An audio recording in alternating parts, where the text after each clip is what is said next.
अगर आपको हमारी कहानी अच्छी लगे तो जरूर हमारे चैनल सब्सक्राइब करें और बेल आइकॉन पर क्लिक करना ना भूलें। हसमतपुर के करेली गांव से एक 33 साल का नौजवान राजीव अपने बूढ़े माता पिता का इकलौता बेटा था, जो अपना घर चलाने के लिए गांव से दूर शहर में नौकरी किया करता था। वो रोज ट्रेन से शहर जाता और देर रात को लौटते वक्त उसी ट्रेन से अपने गांव के छोटे से स्टेशन पर पहुंचता था। एक दिन राजीव अपने ऑफिस से घर वापस आने के लिए रात के 11:30 बजे स्टेशन पर पहुंचा और स्टेशन की एक खाली बेंच पर बैठकर अपनी ट्रेन का इंतजार करने लगा। ट्रेन का इंतजार करते करते जब राजीव ने अपनी नजर को स्टेशन के चारों तरफ घुमाकर देखा तो उस स्टेशन पर मुश्किल से 1 या 2 आदमी और सफाई कर्मी के अलावा कोई भी नजर नहीं आ रहा था। और फिर थोड़ी देर इंतजार करने के बाद राजीव की ट्रेन आ गई और वो अपनी गांव जाने वाली ट्रेन में चढ़ गया। राजीव जिस डिब्बे में बैठा था उसमें सिर्फ 2 आदमियों और एक महिला के अलावा और कोई भी यात्री नहीं थे। उन दोनों आदमियों के चेहरे पूरी तरह कपड़े से ढके हुए थे। ये देखकर राजीव को थोड़ा अटपटा सा लगा, लेकिन वो चुपचाप आगे की सीट पर जाकर बैठ गया। तभी थोड़ी देर बाद वो दोनों नकाबपोश आदमी उस महिला से छेड़खानी कर उसका सामान छीनने लगे।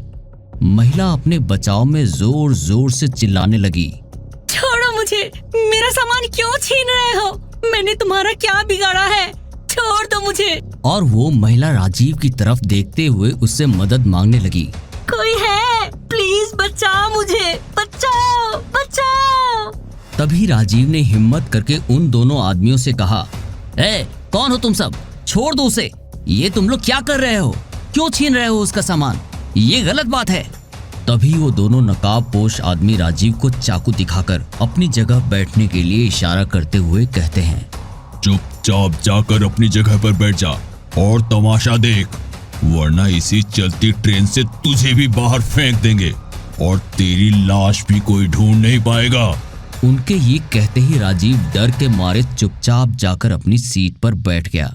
और तभी वो दोनों लुटेरे महिला से उसका सारा सोने का सामान और सारे पैसे छीनकर उस महिला को चलती ट्रेन से बाहर फेंक देते हैं। उनकी इस हरकत के बाद राजीव बिल्कुल स्तब्ध होकर बैठ जाता है और थोड़ी ही देर बाद वो दोनों लुटेरे अगले स्टेशन पर उतरकर भाग जाते हैं। राजीव इस घटना के बाद से बहुत ही घबराया हुआ था, लेकिन वो मजबूरी में चुपचाप अपने आप को संभाले हुए अपनी सीट पर बैठा अपनी मंजिल की ओर बढ़ता चला जा रहा था। अब राजीव उस बॉगी में बिल्कुल अकेला सफर कर रहा था। थोड़ी ही देर बाद अगले स्टेशन पर गाड़ी रुकती है और राजीव देखता है कि वो स्टेशन रात के घनघोर अंधेरे की तरह बिल्कुल सुनसान पड़ा हुआ था और वहां से कोई भी पैसेंजर ट्रेन में नहीं चढ़ा कि तभी अचानक एक पागल बुढ़िया भयानक मुस्कान लिए खिड़की में से राजीव का हाथ खींचने लगी। राजीव की नजर जैसे ही खिड़की पर पड़ी वो एकदम से डर गया और उसको भगाने लगा। अरे हटो हटो, निकलो यहाँ से, जाओ हटो। वो पागल बुढ़िया राजीव से कुछ खाने को मांगने लगी। राजीव ने कहा, मेरे पास कुछ भी नहीं है, जाओ यहाँ से, जाओ हटो। ये कहकर राजीव अपना मुंह फेर लेता है।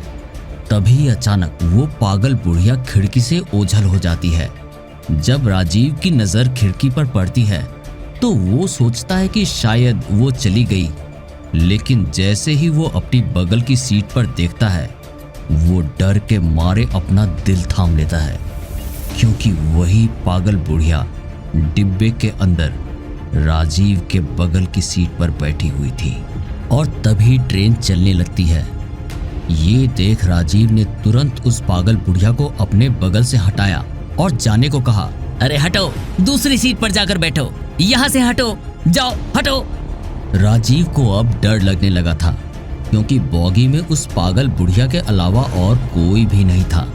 राजीव अपना दिल थामे चुपचाप बैठा रहता है और वो पागल बुढ़िया अजीब अजीब हरकतें करने लगती है। कभी वो सामान स्टैंड से उल्टा लटकने लगती तो कभी ट्रेन की सीट पर खड़ी होकर भयानक आवाज में जोर जोर से हंसती, कभी मनहूस सा गाना गाकर अजीब तरह से नाचने लगती, तो कभी राजीव के पास आकर उसका बाल खींचती राजीव उसे अपने पास से भगा ही रहा था कि तभी फिर से वो उससे कुछ खाने को मांगने लगती है।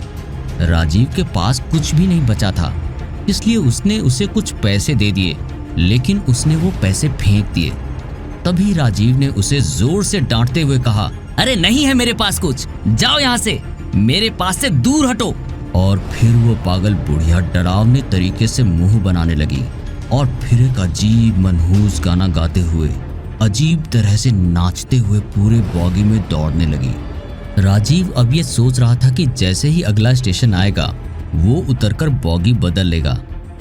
तभी अचानक वो पागल बुढ़िया दरवाजे से अपना हाथ बाहर निकालकर लहराते हुए डरावनी आवाज में गाना गाते गाते एक पोल से जोर से टकरा गई और उस टक्कर से उसका खून से लथपथ शरीर उसी ट्रेन की जमीन पर गिर पड़ा और उसकी मौत हो गई।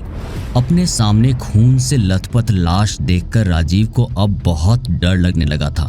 वो डर के मारे पसीने पसीने हो गया और उस पागल बुढ़िया की खौफनाक लाश देखकर वो घबरा के जल्दी से बॉगी के पीछे वाले दरवाजे पर जाकर खड़ा हो गया, ताकि जैसे ही अगला स्टेशन आए वो बॉगी बदलकर दूसरी बॉगी में सवार हो जाए, क्योंकि एक डरावनी लाश के साथ अकेले रात के अंधेरे में सफर करना राजीव के लिए खौफनाक होता जा रहा था। उसकी धड़कनें लगातार तेज होती जा रही थी।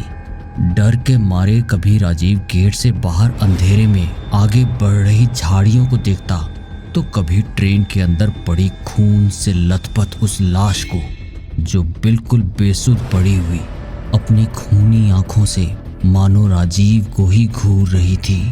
राजीव ने डर के मारे उस लाश से नजर हटाकर फिर से बाहर देखना शुरू किया, और जब दोबारा फिर से उस लाश की तरफ देखा तो वो लाश अब खड़ी हो चुकी थी और खून से लथपथ एक भयानक मुस्कान के साथ हंसते हुए राजीव को घूरने लगी। ये देख राजीव अब और भी ज्यादा डर गया और वो बुढ़िया खून से लथपथ उसी हालत में अपना वही मनहूस गाना गाने लगी और मुस्कुराते हुए राजीव की तरफ धीरे धीरे बढ़ने लगी। राजीव डर के मारे दरवाजे से चिपककर डरती हुई आवाज में चिल्लाने लगा, मुझे मत मारो, छोड़ दो मुझे, चली जाओ यहाँ से, मुझे जाने दो प्लीज।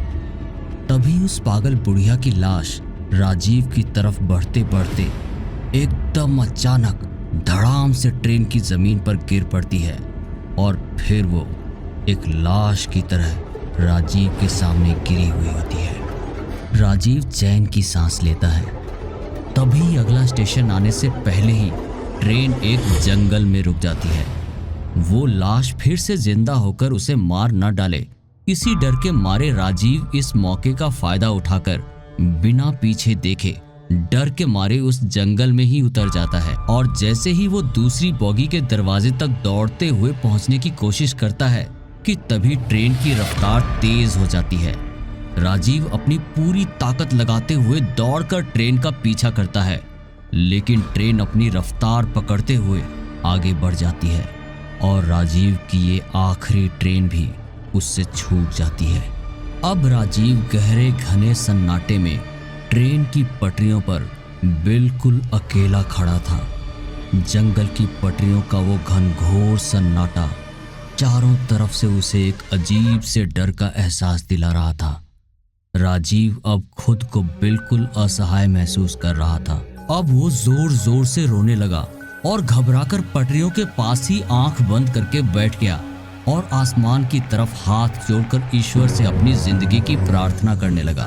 तभी अचानक उसे उस पागल बुढ़िया का वो मनहूस गाना सुनाई देने लगा जो उसने ट्रेन में सुना था। जब उसने नजर उठाई तो देखा कि दूर से एक औरत गाना गाते हुए राजीव की ओर आती हुई दिख रही है।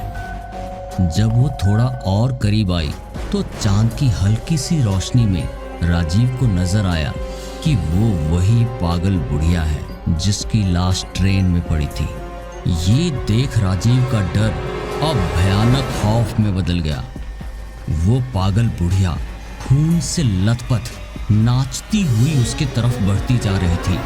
राजीव उसे देखकर मन ही मन सोचने लगा अरे ये तो वही पागल बुढ़िया है, कहीं ये मेरा पीछा करते करते ट्रेन से मेरे साथ ही तो नहीं उतर गई। लेकिन ये तो मर चुकी थी, फिर यहाँ कैसे आई? राजीव के मन में डर के मारे तमाम सवाल उठ रहे थे, लेकिन उन सवालों के जवाब का उसके पास बिल्कुल भी वक्त नहीं था, क्योंकि वो पागल बुढ़िया लगातार उसके करीब आती जा रही थी। तभी वो बुढ़िया नाचते नाचते राजीव के सामने आकर खड़ी हो गई। राजीव ने देखा कि उसका शरीर खून से लथपथ था और उसके पैर जमीन पर नहीं थे, बल्कि वो हवा में उड़ रही थी और देखने में बहुत ही भयानक लग रही थी। वो राजीव को लगातार मनहूस आवाज में गाना सुनाते हुए हवा में ही नाच रही थी। ये देख राजीव की सांस रुक जाती है और वो बेहोश होकर पटरियों पर ही गिर जाता है। तभी अचानक तेज रफ्तार में आती एक ट्रेन राजीव को बेदर्दी से कुचलते हुए तेज रफ्तार से आगे बढ़ जाती है और राजीव की वहीं मौत हो जाती है।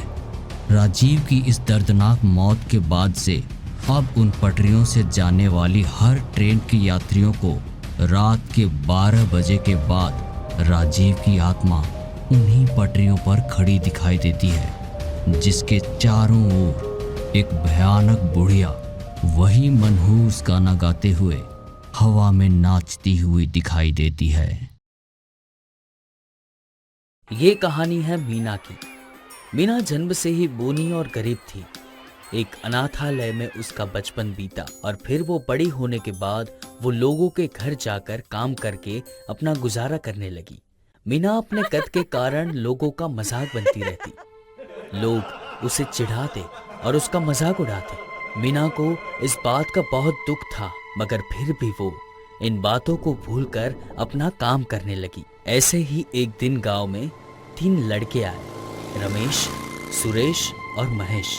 ये तीनों ने मीना के साथ मजाक करने की सोची। मीना अपना काम खत्म करके घर जा ही रही थी कि इन तीनों लड़कों ने मीना का रास्ता रोका। क्या मीना, इतनी जल्दी कहाँ जा रही हो? थोड़ा रुक तो जाओ, रुको तो सही। क्यों रुकूं? मुझे बहुत से काम करने हैं, रास्ता छोड़ो मेरा। अरे हम भी तो तुम्हारे काम की ही बात करने आए हैं।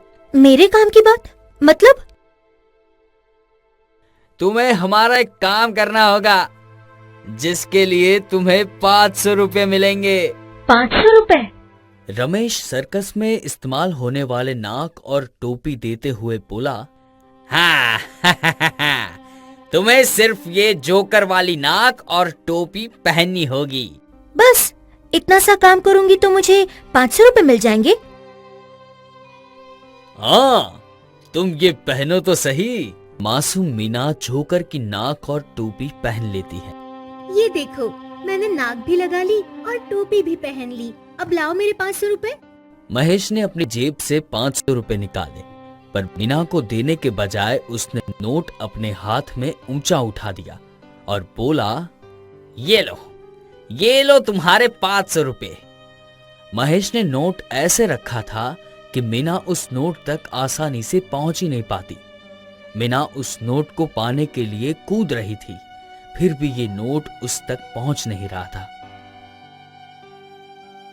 क्या हुआ मीना? पैसे तो ले लो, तुम्हारी मेहनत के तो पैसे हैं। मासूम मीना बहुत ही कोशिश कर रही थी, मगर जितनी ऊंची वो छलांग लगाती उतना ही महेश नोट को ऊपर उछालता। आखिरकार बेचारी मीना थक गई और सहम गई। तब महेश बोलता है, क्या हुआ? तुम्हें ये पैसे नहीं चाहिए क्या? महेश, बस बहुत हो गया, इसे अब इतना मत सताओ। हाँ महेश, इसे पैसे दे दो। महेश मीना को पैसे दे देता है और फिर तीनों वहां से चले जाते हैं। मीना अपने आंसू पोंछती है और अपने घर चली जाती है। अगले दिन जब मीना एक घर में अपना काम कर रही होती है, तब उस घर की मालकिन का बड़ा लड़का जोर से अपनी माँ को आवाज लगाता है और हंसने लगता है। माँ, ओ माँ, जरा इधर तो आओ। क्या है? क्यों इतनी जोर से आवाज लगा रहे हो?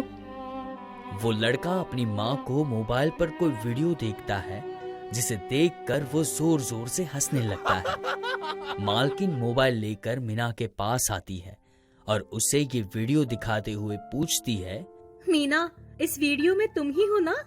मीना जब ये वीडियो देखती है तो उसके पैरों तले जमीन खिसक जाती है। जब मीना नोट पाने के लिए छलांग लगा रही थी तब उन तीनों लड़कों ने मीना को पूछे बगैर चोरी छुपे उसका वीडियो ले लिया था और पूरे गांव में वायरल कर दिया था। ये क्या कर रही है मीना तू? मुझे तो बड़ी हंसी आ रही है तुझे देखकर। मीना को ये देखकर बहुत ही बुरा लगा और मीना रोते हुए अपने घर जाने लगी। तभी उसे वो 3 लड़के रमेश, सुरेश और महेश दिखे जो कि उस पर जोर जोर से हंसने लगे। मीना घर आ गई और फूट फूट कर रोने लगी। गांव में अब ये मजाक का कारण बन गई थी। उससे ये बदनामी सहन नहीं हुई और उसी रात उसने आत्महत्या कर ली। जब सुरेश, रमेश और महेश को ये बात पता चली तो तीनों घबरा गए। अरे अरे यार, ये तो बहुत गलत हुआ। हाँ, हम तो सिर्फ मस्ती कर रहे थे, लेकिन ये तो बहुत ज्यादा बुरा हो गया। बेचारी मीना को तो हमारी वजह से जान गंवानी पड़ी। हमें ऐसा मजाक नहीं करना चाहिए था। अब जो हुआ उसके बारे में भूल जाओ। हम आगे से ऐसा मजाक नहीं करेंगे, पक्का। कुछ दिन यूं ही गुजर जाते हैं। एक दिन जब रमेश अपनी बाइक से रात को घर पर लौट रहा होता है तब अचानक उसकी बाइक बीच रास्ते में खराब हो जाती है। रमेश वाकई में बाइक को चालू करने की पूरी कोशिश करता है मगर बाइक चालू नहीं होती। अरे यार, इस बाइक को भी अभी खराब होना था। लगता है अब यहाँ से पैदल ही जाना पड़ेगा। तभी रमेश के पीछे एक साया गुजरता है। रमेश पीछे देखता है मगर वहां कोई भी नहीं होता। अचानक उसे किसी की रोने की आवाज आने लगी। वो आवाज पेड़ के पीछे से आ रही थी। कौन है वहां? मगर कोई आवाज नहीं आती। रमेश धीरे धीरे उस पेड़ की तरफ बढ़ने लगता है। जैसे ही वो पेड़ के पास पहुंचता है, सुबह रमेश की लाश रोड के किनारे मिलती है। लाश के पास जोकर की नाक मिलती है जिसे पहनकर जोकर सर्कस करते हैं।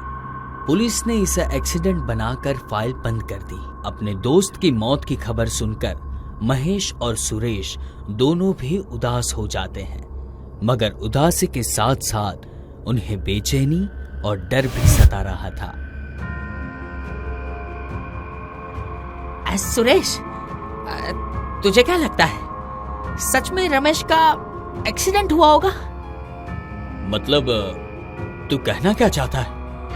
मतलब रमेश तो बाइक बहुत अच्छे से चलाता है और वो कई बार देर से लौटा है घर। फिर ऐसा हादसा कैसे हो सकता है? उन्हीं को कौन टाल सकता है मेरे भाई। हाँ, मगर उसकी लाश के पास जोकर की नाक मिली है, वैसी ही नाक जैसी हमने मीना को पहनाई थी। मतलब तू कहना क्या चाहता है? मुझे तो लगता है कि इस सब के पीछे मीना का हाथ हो सकता है। क्या तू भी? मुझे तो इन सब बातों पर विश्वास ही नहीं होता है। तू भी ऐसी बातों पर विश्वास करना बंद कर दे। चल घर चलते हैं। दोनों अपने अपने घर जाते हैं। उसी रात महेश अपने घर पर सो रहा होता है। किचन में कुछ बर्तन गिरने की आवाज आती है जिससे उसकी नींद खुल जाती है। कौन है? मैं पूछता हूँ, कौन है? महेश किचन की तरफ बढ़ता है। किचन में जाकर देखता है तो कांच का गिलास टूटा होता है। वो टूटे हुए गिलास को साफ कर देता है और हाथ धोने के लिए वो नल चालू करता है तो नल में से खून बहने लगता है। ये देखकर वो पीछे हो जाता है मगर उसका संतुलन बिगड़ जाता है और वो वहीं गिर जाता है। गिरने के बाद वो जैसे ही ऊपर देखता है तो उसे मीना दिखाई देती है। मीना का सफेद चेहरा, काली आंखें, बिखरे बाल देखकर महेश थर थर कांपने लगता है। मीना धीरे धीरे उसके करीब आने लगती है और सुबह महेश की लाश पंखे से झूल रही थी। वही महेश के बिस्तर पर जोकर की टोपी मिली। पुलिस ने भी अपने रिकॉर्ड में सुसाइड का केस बना दिया, मगर जोकर की टोपी देखकर सुरेश समझ गया कि ये सारा का सारा काम मीना का ही है। सुरेश को अपनी मौत सामने दिख रही थी। उसे पता चल गया था कि अब उसका नंबर है और मीना उसे छोड़ेगी नहीं, इसीलिए उसने खुदकुशी करने की सोच ली। उसी रात सुरेश ने अपने घर के पंखे पर रस्सी बांधी और फांसी का फंदा बना दिया। फिर वो ही फांसी का फंदा अपने गले में डाल लिया और स्टूल को धकेल दिया। कुछ देर बाद सुरेश की आंखें खुली तो वो अपने बिस्तर पर ही था। उसे लगा कि उसने भयानक सपना देखा है। तभी वो अपने बिस्तर से नीचे उतरने लगता है और वो गिर जाता है। तब उसने अपने आप को देखा तो वो हैरान हो गया था। वो एक बौना बन चुका था। ये क्या हो गया मेरे साथ? इससे अच्छा तो मैं मर ही जाता। तभी वो मीना चुड़ैल आती है। इतनी आसानी से नहीं मारूंगी तुम्हें। तुमने अपना दिल बहलाने के लिए मेरे जीवन के साथ खिलवाड़ किया ना। अब मैं खेलूंगी तुम्हारी जिंदगी से। मैंने ही तुम्हें फांसी के फंदे से बचाया। फिक्र मत करो, मैं तुम्हें कभी मरने नहीं दूंगी। अब से तुम्हें ऐसे ही बौने की तरह जिंदगी जीनी है। आखिर तुम्हें भी तो पता चले कि बौने होने से जिंदगी कैसे बदल जाती है। तब से सुरेश एक बौने की जिंदगी जीता है। अब जिंदगी मानो उसे मौत जैसी लग रही थी। कितनी बार तो उसने खुदकुशी करने की कोशिश की, पर मीना चुड़ैल ने उसे मरने नहीं दिया।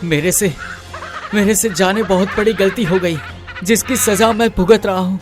पर आप ऐसी गलती मत करना। इंसान की किसी भी दुर्बलता का ऐसा मजाक नहीं उड़ाना चाहिए, वरना परिणाम ऐसा ही होता है।